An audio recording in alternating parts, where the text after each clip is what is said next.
Prière, tzedaka, pour la sécurité de nos chers frères et sœurs en Eretz Israël et dans le monde entier. Comme nous savons que doy le tzedaka, je me carève et c'est sa goula. La tzedaka a ce pouvoir de rapprocher, de précipiter la goula. Ribono shel olam, nous, eh bien, une petite histoire. Un jour, un chassid, plombier de profession, a été appelé à faire une réparation quelconque à l'adresse 1304 sur la rue Président à Crown Heights à Brooklyn. Pendant qu'il est dans la maison en train de réparer ce qu'il doit faire, il voit qu'il y a la dame de la maison, une femme d'un certain âge, et il lui dit, est-ce que je pourrais vous poser une question un peu personnelle peut-être, mais je suis curieux. Elle dit, qu'est-ce qu'il y a? Moi, je travaille souvent dans ce quartier. Je n'habite pas ce quartier, j'habite à Williamsburg, mais je connais bien le quartier Crown Heights. Je sais que c'est un quartier très Chabad, très Lubavitch.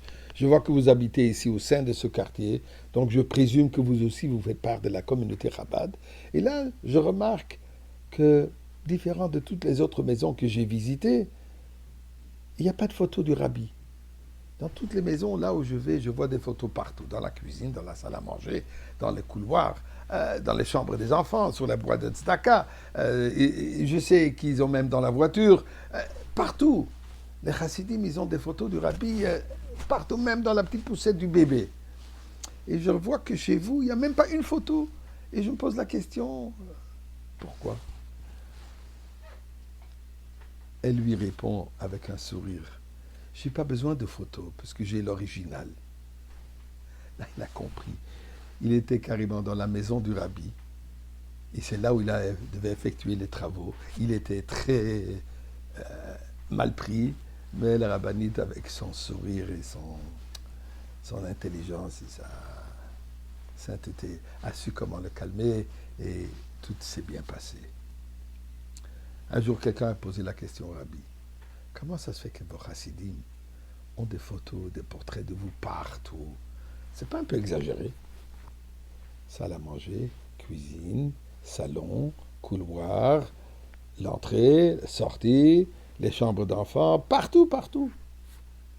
Eh bien, le rabbi dit, je suppose qu'ils expriment leur amour. Et qu'est-ce qu'il y a de mal dans le fait qu'ils m'aiment? Mais est-ce que c'est tout? Est-ce que c'est juste une expression d'amour et pour ça nous avons des photos du rabbi partout? Eh bien, la paracha de cette semaine, la Torah nous raconte Yosef Hatzadik, vendu comme esclave, comme on a parlé les 2 derniers jours, se trouve dans la maison en Égypte, la maison de Potiphar. Et quand Potiphar réalise les dons divins que cet individu, son esclave, son serviteur, possède, il lui fait confiance de tout. Il lui dirige sa maison, lui dirige ses affaires, carte blanche. Mais malheureusement, l'épouse de Potiphar est devenue obsédée par Yosef. Elle voulait absolument avoir des relations avec lui. Et bien sûr, lui, il la repoussait régulièrement. Jusqu'à un jour, le pasuk nous dit un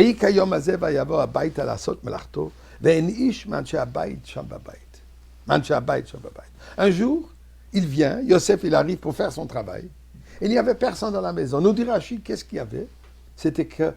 Qu'est-ce qu'était ce jour? Et Rashi nous dit que c'était un jour spécial, un jour de fête dans leur religion, où ils sont tous partis fêter et célébrer leurs coutumes.